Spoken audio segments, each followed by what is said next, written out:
Welcome back. 9:12 is your time. Pfizer has new data showing a third dose of the company's vaccine offers a big boost to antibodies fighting off the Delta variant of coronavirus. This news also comes as a new study claims the effectiveness of Pfizer's vaccine drops to 84% after 6 months. Joining us now to break all of this down for us is Dr. Bruce Rankin of Accel Research Sites. Dr. Rankin, good morning. Good to see you this morning. Good morning, Danielle. Good to see you.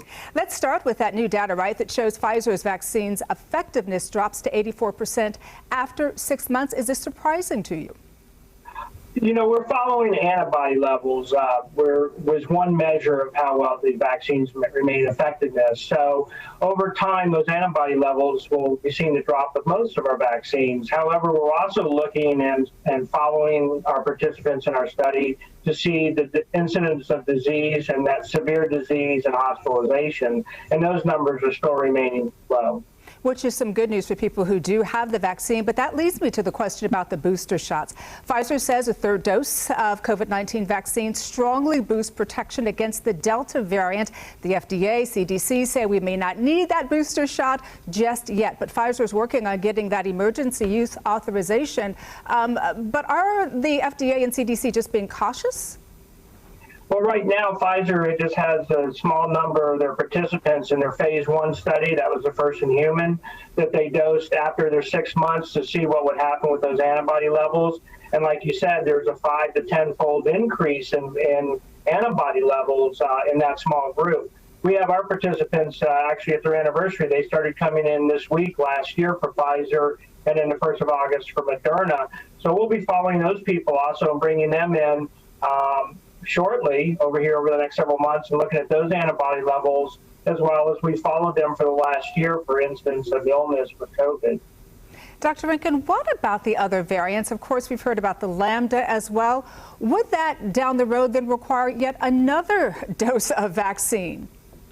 Right now, it's showing that the vaccines are being effective against these variants that are showing up because that spike protein's not mutating against other parts of the virus. They're more transmissible and also more effective, but the vaccines are holding up well at this time against those variants. And you know, with a booster, if it is indicated and proven to be effective, it will just help our immune system that much more. But we do know that these vaccines are safe and effective, and people need to get vaccinated.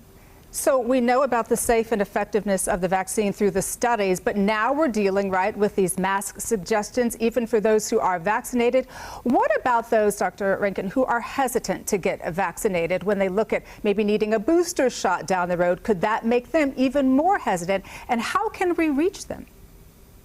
Well, we need to get people convinced that the vaccine's safe to get their original vaccinations. You know, you get that primer and then you get what is your first booster at either 21 days or 28 days. So millions and millions of people have taken those doses. Thousands of lives have been saved because people have been vaccinated to this point, including with this new variant, this Delta variant. So those people need to really step up and get vaccinated so they won't suffer from severe illness or hospitalization. We know that's effective. The boosters will probably continue to be looked at with our participants coming into the studies to let them try boosters and see what kind of an effect we get with that. But this is all still evolving science. It certainly is. Dr. Bruce Rankin, thank you for joining us. Thank you so much. Have a great day. You as well.